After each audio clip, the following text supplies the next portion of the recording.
Transmedia storytelling is telling a story across multiple platforms and doing it in a way that the whole experience is greater than the sum of the parts.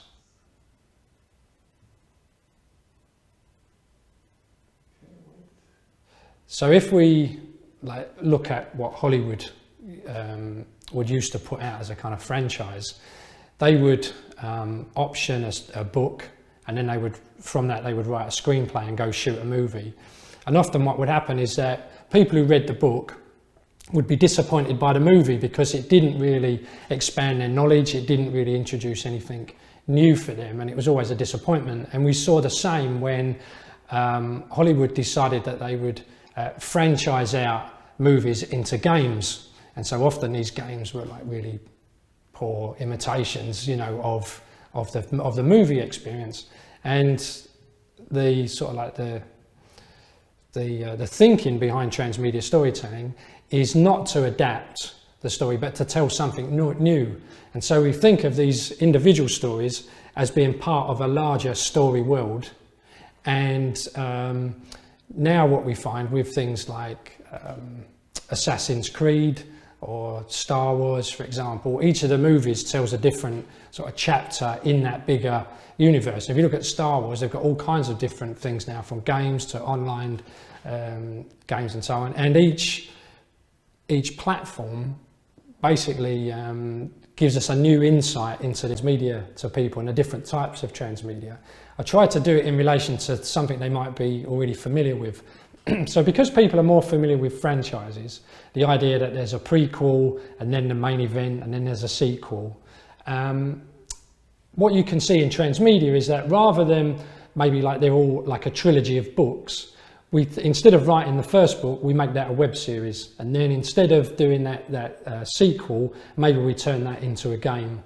And what would make that transmedia rather than just a regular franchise would be that the experience of the audience as they move from web series to movie to game is one of increasing satisfaction, because they're learning something more and it's giving them deeper insights.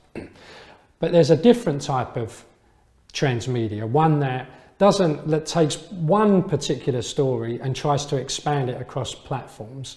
And an example of that would be an alternate reality game.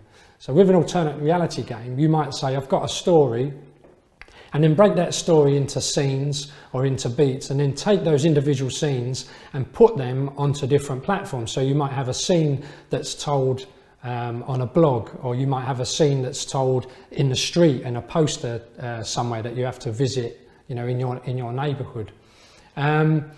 So that was like an introduction, one way of seeing transmedia as being different. And then I developed this radar diagram that tried to think more clearly about different types of formats.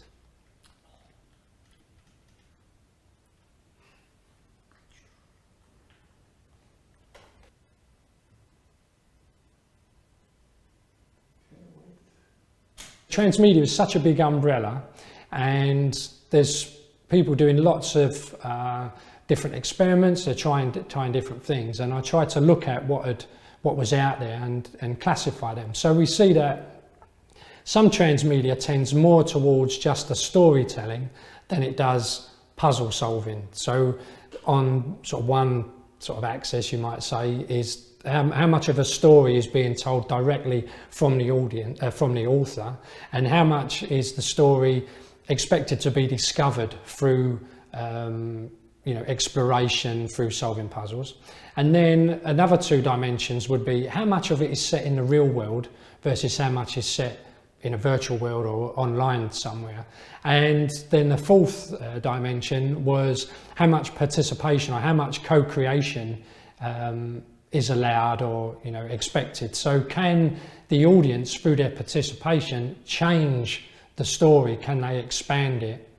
And we see on Wikipedia or Wikimedia, there's some quite big story worlds now which have come to be known as shared story worlds, where the author will start with basically some ground rules. They'll start with a foundation for this story world, and then they've invited the audience to come in and write their own content.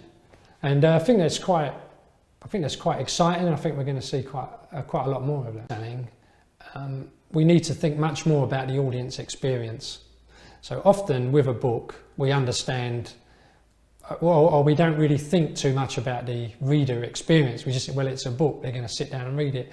But I think that authors who really understand their audience, who really understand their readership, will know this is a book that's going to be read on the beach, or this is a book that people are going to curl up with, on the sofa, for example. And with transmedia storytellers, because they're looking to tell a story across these different platforms, they need to be thinking, well, why is somebody going to explore these different platforms, and when are they going to do it, and what state of mind are they going to be in? And so it leads us into much other questions about who really is our audience, and what technologies have they got available to them, how much time do they have available to them. So when we start to remember, storytelling, as we said before, is about the storyteller connecting to their audience. So they've got a message that they want to deliver, and they've decided that the best way to deliver this message is across these different platforms. And they then need to think, what is the pacing? Why would what's really going to be the payoff for someone in moving across these platforms? So it makes us think about the audience much more, putting them at the center of this, and thinking what is what our audience's intrinsic motivations, for example. Like, why does anybody do anything? These two professors did this research on AAA games, and they said, why are these AAA games more successful than any others? And they came up with these intrinsic motivation factors, and they were mastery. People do things to master stuff, to keep getting better at something, for control, to feel like they're empowered, and also for connection to others, for relatedness, to feel that they're. And so if you can bring those into your transmedia storytelling, if you can think about those, like, how am I going to bring people together? How am I going to make people feel connected to other people? And how are they going to get better by replaying this? Or if I can give them different exercises to do, like with that location-based sort of storytelling thing, maybe they're encouraged to replay that in a different way. They want to feel like they've got some kind of mastery, but you're also giving them autonomy. They've also got some agency to be able to go wherever they want. And all these things are really engaging for audiences. And I think to think of that before you just think of, oh, I'm going to chuck it out on another platform because I can, then you'll end up with better, much better experiences for your audiences.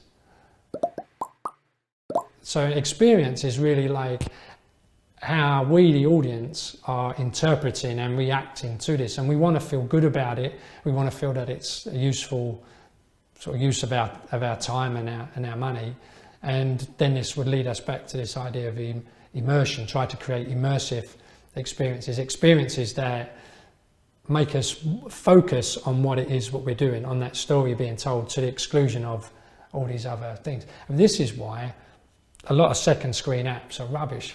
Because if you had a good story being told on the TV, you wouldn't need a second screen app, would you? Because it's a distraction. So what it is, it's an acknowledgement that what's on the TV is rubbish. And therefore, because people are distracted anyway, doing all kinds of other things, because the story is not engaging enough, we need another app for them to. So rather than them get distracted doing someone else's app, they might just as well be distracted with our app. And so I'm not a big fan of synchronous. And there's very few storytellers in the TV world that have really mastered that. And part of the problem is that where a lot of people are coming from is they want people to tune in live. So they say, we need people to tune in live, so come up with something on the app that get people to tune in live. But we know that people's lives are changed, and they don't want to tune in live. They want to experience these stories on their terms. They expect entertainment to be built around them.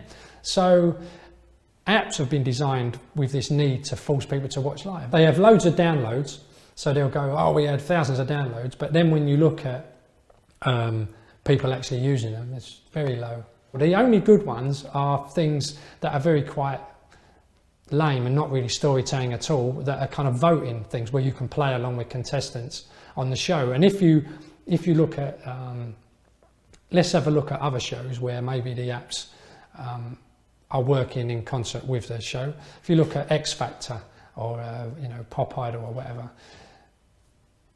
most of the show is fluff. There's probably, like, out of an hour show, there's probably 15 minutes of actually singing, and the rest of the 45 minutes is people talking about people singing, talking about themselves, talking about the feedback from the singing. And so it's very easy to sort of, like, you know, skip through that. But because they want you to tune in live, it's a live show, you've got lots of time to sit back with the app and explore the background of the characters and so on. Now, I still wouldn't consider that to be transmedia storytelling. It's multi-platform, you know, entertainment, but I wouldn't call that transmedia story.